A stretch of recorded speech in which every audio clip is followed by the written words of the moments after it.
We're going to go ahead and get started. So I am Tim Sawinski. I'm the communications manager for the Sierra Club Virginia chapter. We have been, I guess we're in week 5 now of the Virginia General Assembly session. And these are weekly reports about what's going on with our priority legislation, as well as a specific focus on some of the most important bills by a certain topic. Before we get started, I just wanted to go ahead and say thank you right away to our special guest speaker, Jessica Sims from Appalachian Voices, who, of course, is a renowned pipeline fighter. And so who better to really be able to talk about some of the legislation revolved around that cause that Jess has been working on, Appalachian Voices has been working on for a while. So if you know anything about the Sierra Club, I imagine that you've seen how much we have been involved in the pipelines fight, stopping pipelines, because of their impact on our environment, on our climate, and our communities. But before we get into that, we want to give a quick update about everything that's going on all of our most pressing legislative priorities right now. And so I'm going to turn it over to Bob Shippey, the chair of our legislative committee. Thank you, Tim, and welcome everyone on this Friday morning. Appreciate you joining us. And I know a lot of folks watch this after the fact as well. So look forward to sharing some of what happened during the busiest week of the General Assembly session. Probably as expected, since it was the last full week of committee meetings. We've got about 10 days left in the session. They've tacked on a couple of bonus days. So they'll end on March 3rd instead of February 27th. Hopefully that's a good thing, and will enable them to pass a few more good laws. I'll just very rapidly run through some of the non-pipeline bills that we've been working on, just so you have a sense of what's going on. Feel free to, since it will be very quick, feel free to ping the chat with any questions you have, or of course you can always contact me later on as well. Early in the week, we had a whole raft of, I would call them utility regulation reform bills that came before the Senate Commerce and Labor Committee. They were all killed. I won't go through them all. This is a very difficult committee for us in the Senate. They're very Dominion friendly and not very progress oriented, but I'll mention Dan Helmer, his bill HB 1914 would have restored some of the SEC's oversight ability. And there were several others. I won't go through them all. Sally Hudson had a good one, Jay Jones, Kathy Tran. There were 5 of them all told. Clean Virginia, a group you probably are familiar with, was kind of leading the charge on some of these things. And really, they were just common sense regulatory reforms, but they meant a quick and unceremonious end in Senate Commerce and Labor. Another bill that is dealing with the ban on polystyrene in Virginia, HB 1902, is still alive. This, you may recall, passed last year, but with a reenactment clause, which means it doesn't really pass until you pass it again. We feel pretty good about this one, but there's a plot twist that I'll mention later on relative to Betsy Carr's 1902. The big bill on many environmental organizations list this session was HB 1965 from Lamont Bagby. This is also known as the Clean Cars Bill. That is up in the Senate. It's gotten through pretty easily through the committees, and we believe it will pass today in the Senate session. Although even that has not been as straightforward as we had hoped, in part because it got tied to another bill, HB 1979 from Delegate Reed, which was a program to provide electric vehicle rebates in Virginia. It's kind of a beginning, baby steps type of program with not a whole lot of money funding it yet, but that looks like it will get through, fingers crossed, in the next day or two as well.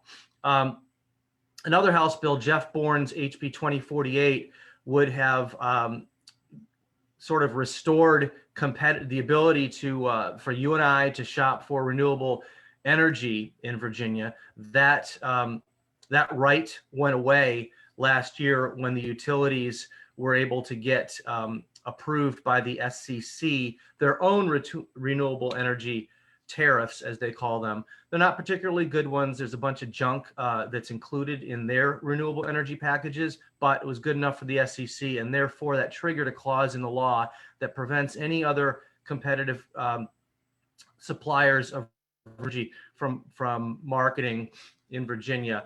2048 sought to eliminate that clause and restore a little bit of competition.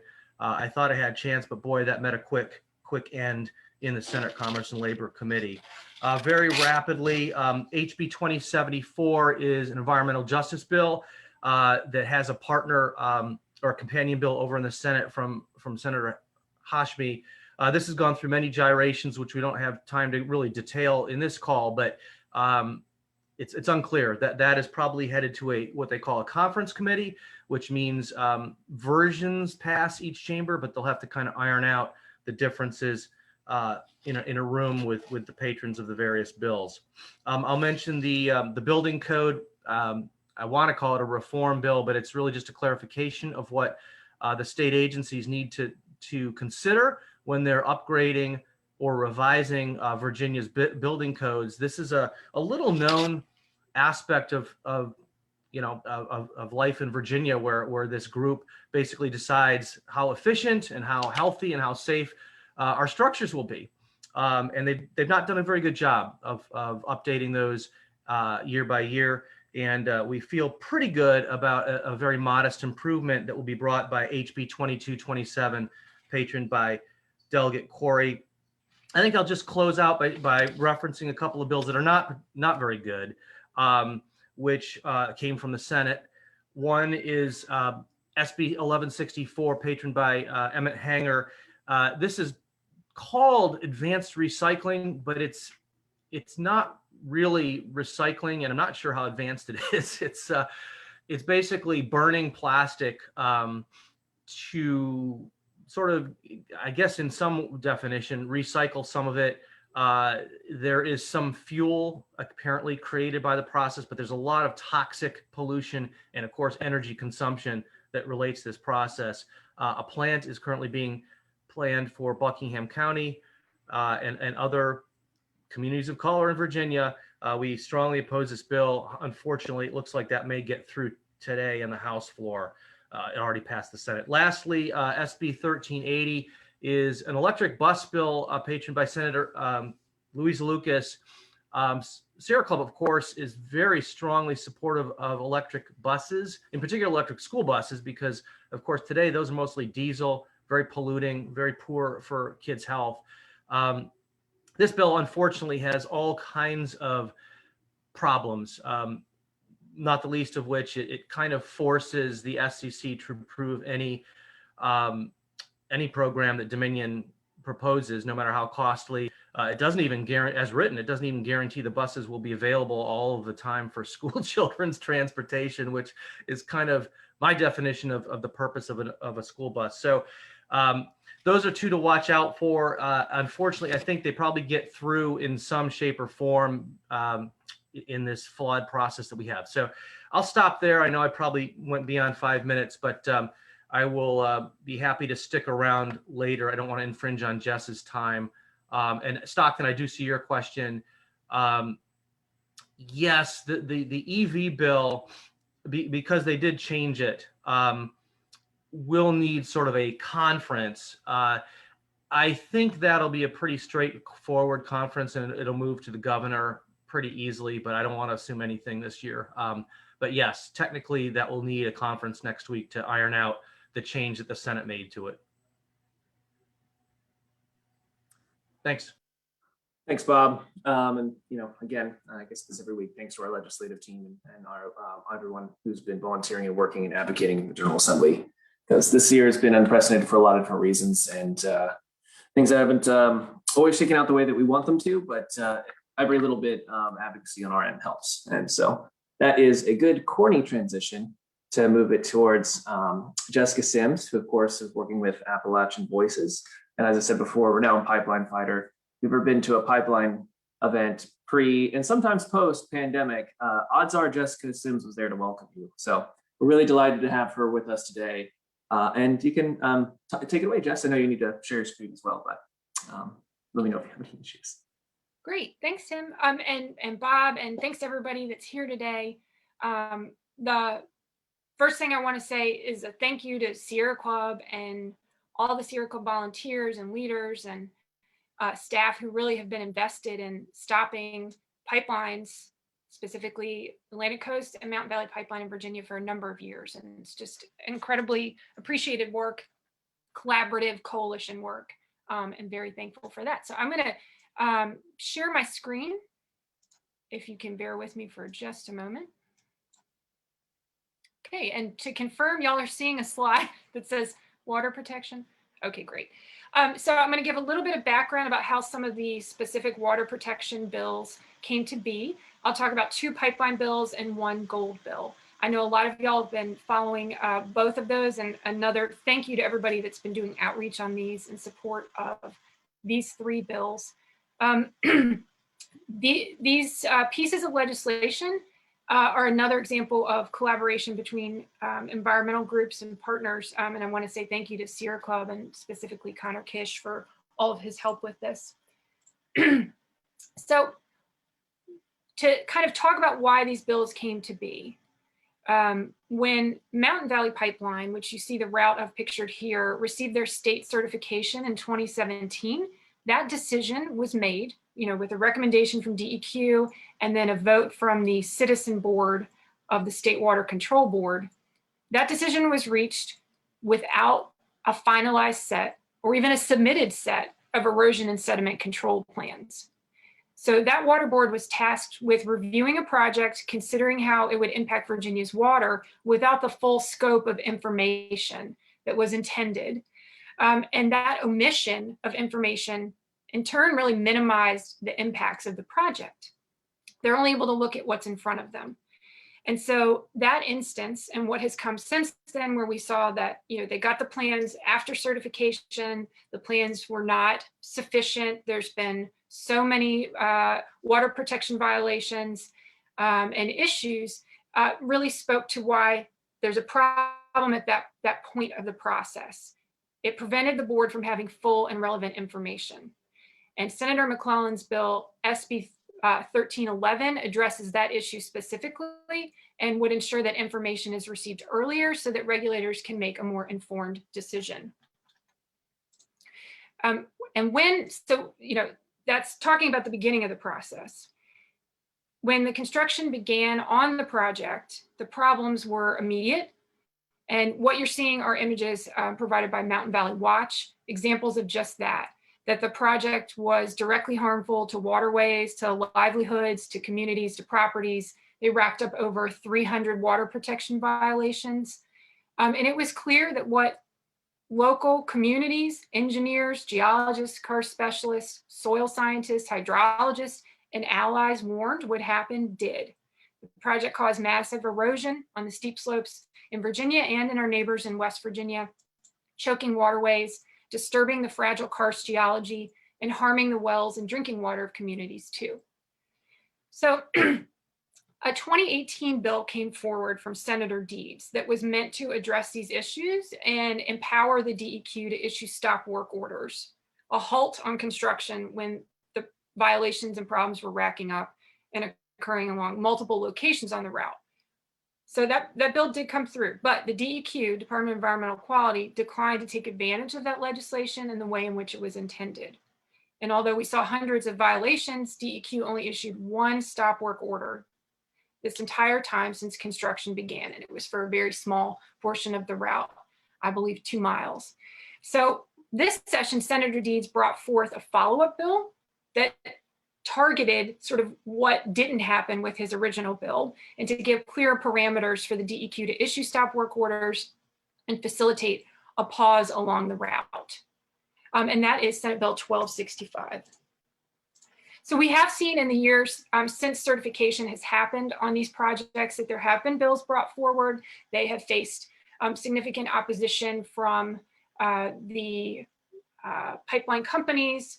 And last year we saw 3 really great pieces of legislation from Delegate Hurst, which did make it through the House and were met with resistance in the Senate Agriculture Committee.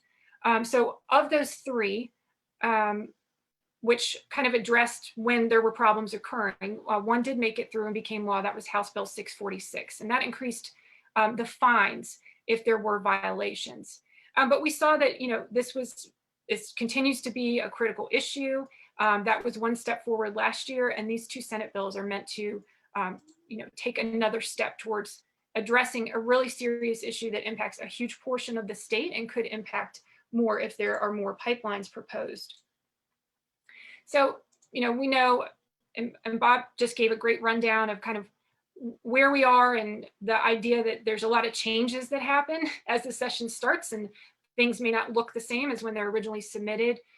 Oftentimes legislation is addressing one piece of code at a time, and it's hoping to make a change that improves a process or rectifies part of the code that's not operating in the way it should. Legislation is one piece of the overall fight against dangerous frac gas pipelines like Mountain Valley Pipeline, and it's pursued simultaneously with other local, state, and federal strategies to fight the project, to improve regulatory processes. I'll mention too, as we're considering these bills moving through the General Assembly, we are still seeing new applications for pipelines. We recently saw one for Virginia Natural Gas's header, what they called a header improvement project that would have impacted 3 portions of the state. And now it has been sort of revamped to be the VNG interconnect, which would impact Northern Virginia, Prince William and Fauquier counties, and include a new compressor station. So even as we think, this is an unneeded, dangerous method to obtain energy that's harmful to the environment and those that are impacted by these projects, we still see new applications. And so it's something that is important to keep on your mind at all times and for each General Assembly session. So broadly, improving the code to make review for any project more strict for interstate or intrastate. Specifically with McClellan's, that's dealing with interstate pipelines, but Senator Deed's bill is dealing with interstate and intrastate, and that's critical too. So I want to just give some specifics, some updates, and where we are now with these two bills. So Senate Bill 1311 from Senator McClellan originally had 2 major pieces. One dealt with erosion and sediment control plans at the start of the application, and then the second part dealt with what would happen if the project were permitted, was moving along, but that the applicant was asking for changes along the way. Right now, applicants are submitting those to the Federal Energy Regulatory Commission, and our DEQ doesn't get to see those. And so that's a point that can be improved, our ability to weigh in on things that would impact Virginia's water. So that was a portion of the bill. In the substitute that you'll see now, you will see that that piece is gone, but the bill still does 2 critical things. It requires that the erosion and sediment control plans and stormwater management plans come into view much earlier, that they are submitted kind of in parallel with the application at the beginning of the process versus after decisions are made. It also expands the amount of slope review that would occur. Right now its grades are 15% or higher, and it reduces it down to 10. So this is an information-based bill. It's about access to information, reviewing more areas of the state that could be, negatively impacted. This is a common sense approach to this. And we're just so pleased that Senator McClellan has brought this forward. The idea that an agency should have as much full information as they can as possible. So where's the bill right now? Made it through the Senate. When it went through the Agriculture Committee, it did have that one portion cut, but we've still got 2 fantastic components to this. It then carried over to the House, went to the Chesapeake Committee. There was some conversations of DEQ asking for clarification on how this could impact the sort of timeline for processes. And so it became a sort of collaborative process of making sure the language is doing what the bill is intended to do, which is provide full and accurate information to agencies before. That's for the applicant to provide. That's not, more work on DEQ. That is for the applicant to give that information up front. And so there has been a substitute that came through the House Agriculture Committee, but the bill is moving along. It's on its second reading today, and then would have its third reading in the House on Monday. So we're just very appreciative for that. As we're talking about something that's about the beginning of the process, Senator Deed's bill addresses what's after the process has started. And we're seeing in these pictures there, these are all things that are happening along the route of MVP. There's no safe way to build it. And the DEQ is not currently using its full authority to hold the polluters accountable. That comes at the expense of everyone that's endured years of trespass and destruction to their homes. And so the legislation that Senator Deeds has brought forward speaks to two parts of that process. Reviewing for pipes that are a little bit smaller. So intrastate pipes can sometimes be a little bit smaller. And in the case of the proposed Southgate extension, the pipe is a little bit smaller. So his bill reduces from a diameter of 36 inches and bigger that gets reviewed to 24 inches and up. So that's helpful. It just means more transparency. The other thing that it does is defines the adverse impacts. It kind of clarifies what the examples are that DEQ could point to trigger those stop work orders. And it gives DEQ the ability to say, stop. If these problems are widespread, if they're systemic, if they're repeated, if they are happening over and over and over, there is a problem that is not just one small part of the route. It's a problem that's occurring project-wide, and we would then have, DEQ would have the ability to issue a stop work order for the entire route in Virginia if they find that those problems are repeated, frequent, and widespread, sort of systemic to it. So this bill has also made it through the Senate. It actually made it out of the Senate unanimously and came over to the House Agriculture Committee. And then the vote has been along party lines, but we're just so appreciative for this follow-up bill, and it has the same kind of timeline as Senator McClellan's. It would have its second reading today and then be on its third reading and House vote on Monday. So got two great water protection bills. Again, thank you to everybody that's been helping with those. Please keep an eye if you're able to watch session today and on Monday. If you have time to reach out to your delegate and let them know you support SB 1311 and SB 1265. Want to bring your attention to another essentially water protection bill. You're looking at a picture of an open pit gold mine. And so what was discovered is that an exploratory company had been coming to Buckingham, Virginia, and had been doing drilling to kind of see if the area was one that would have gold. That county and much of the state is part of a gold pyrite belt, but large-scale commercial mining, like the one you're seeing here, has never been done in Virginia. And gold mining itself hasn't been done since the beginning of the 20th century. And so we're at a point where if that type of entity, that type of process could possibly start occurring in Virginia, we should take a really good look at what our current regulations are and how they might need to be improved to make sure that communities are safe, that waterways are safe, that downwater communities are safe. And so what Bill HB 2213 was asking for is to press pause on that process and to do a study of what those impacts could be.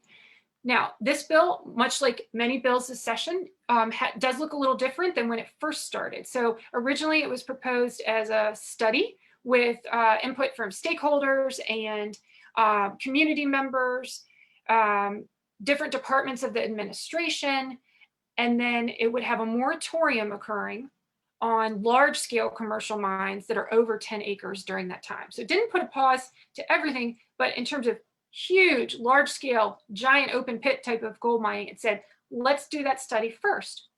Now, this is something that came to be because Friends of Buckingham found out this was potentially impacting their community. And they had just faced a huge fight with the Atlantic Coast Pipeline and the proposed compressor station that would have been in their town. And so they, raised that alarm to say, we need to know more about what this would bring to us, how this could hurt our community potentially. So Delegate Guzman brought this bill forward. It has made it through the House. When it reached the Senate, the moratorium part was struck by the Senate. So what you're seeing now is a study. And the only other change, or one of the other changes, the moratorium's removed, and the study itself would now be reported to the Department of Mines, Minerals, and Energy instead of the General Assembly. So it did look a little bit different, but this is a bill that is moving forward. It's a really critical first step. Our thanks to the patron and partners working on this. So now that we're kind of be in a budget stage. So this is something that, we definitely want to keep an eye on how this could impact. I'm here today in Central Virginia, but, many of us that are within the James River watershed could be impacted by some kind of large scale mining and what those byproducts are, including cyanide or some of the chemicals that are associated with that process.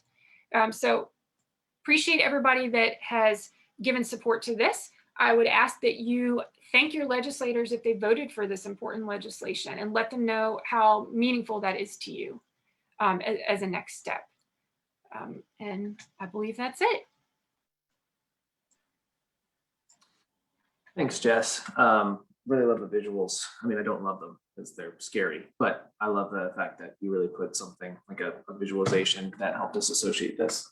A few questions have come up. One of the biggest ones is always talking about, we're talking about conservation and protections, environmental protections, that opponents of more oversight towards these things always say it hurts the economy. Is that true? It says, do you think there's any weight to that argument? Safety first, right? These are protective measures that could be taken, and just generally, the economic argument that's related to either of these, there is an economic argument, and it's what are the negative economic impacts from bringing something in that's environmentally destructive, that takes away property value, that harms water that supplies businesses or farmers in the area. I know that some of the Buckingham community members, specific to the gold, travel to South Carolina to see what they could learn about the Hale gold mine down there, which is an open pit mine. And what they saw was empty neighborhoods. People essentially had to abandon their homes because of the negative environmental impacts. And so I know that, at least in the case of the pipelines, they made the economic argument, oh, we're going to be bringing, so many jobs to the community, but that's often not the case. It's non-permanent jobs, or it's not necessarily jobs that are for the community. So that's another concern with the gold mining operations too. So you see that the economic argument does get raised, but their health is a part of that should be a part of that economic argument, and really what those lasting impacts would be. Yeah, actually, that's a great lead into another question, which is, what like when we're talking about this to other folks, like how do we make that public health argument? And we're talking about water quality, literally, but like, is there any more specific things that, that are just scary elements about this that really should like supersede, as you said, like the health argument needs to be considered at the forefront, especially now, we're in the middle of a public health crisis. Like, so we don't want to be doing anything to hurt public health. How can we make that argument in terms of legislation like this and fighting projects like this? And one component of that is water is a finite resource, and water is life, flat out. You have projects that negatively impact people's drinking water sources, drinking water supplies, the groundwater, and you have negative outcomes that reverberate for decades. We saw other legislation this session, that Delegate Aird put forward, that water is a human right. And so anything that would negatively impact public health, and that's cumulative impacts too.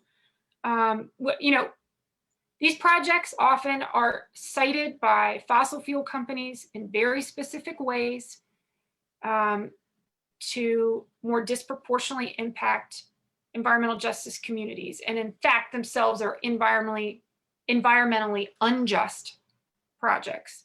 And so I think it, as you know, you may have more thoughts on this too. At one level, it's about access to clean water and clean air.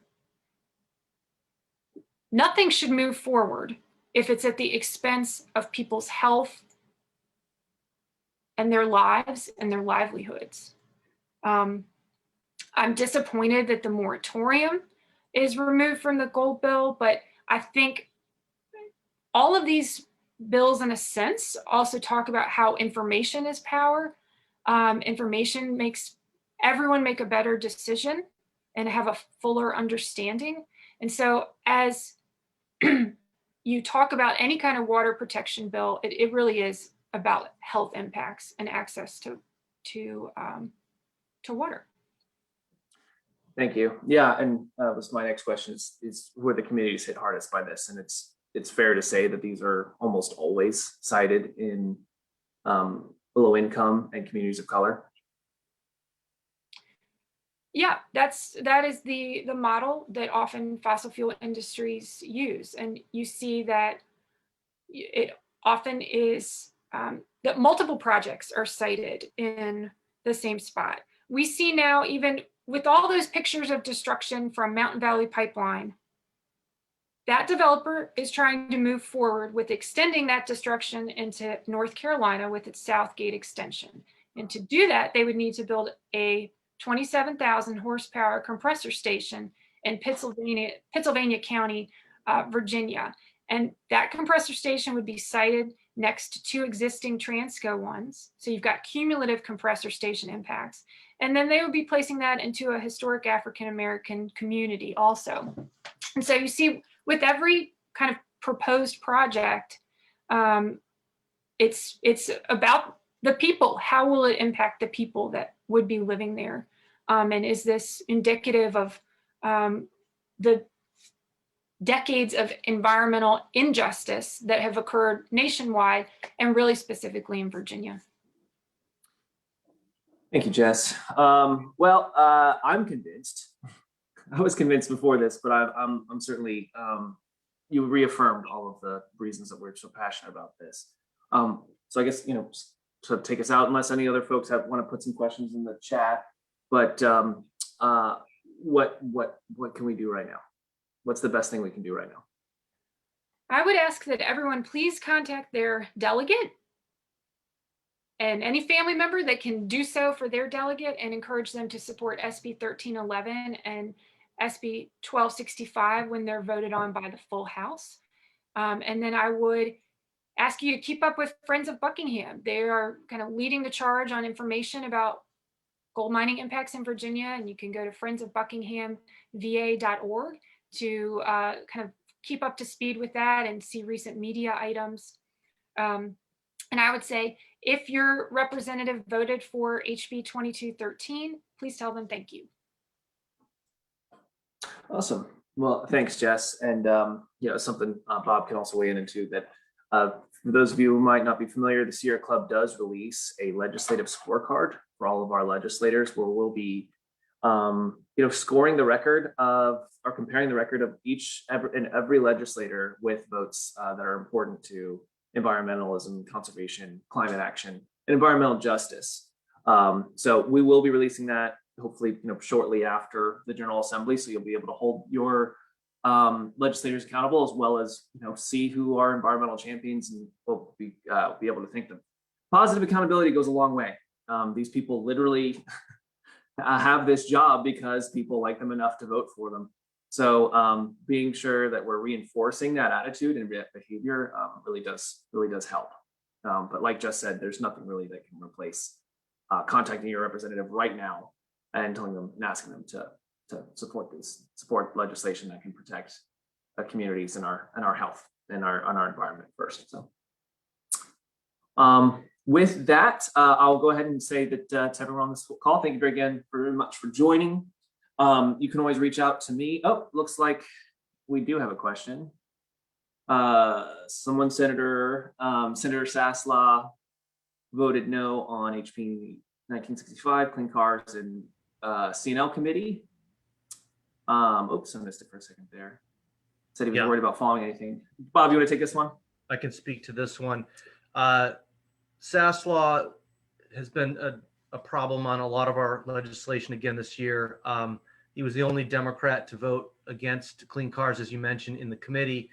It's on the floor, the full floor. No, I don't think there's reason to believe he's changed his mind. And yes, we have a thin margin. So I think it would be expected that it would be 20-19 vote with Saslaw joining the Republicans against it, but at best.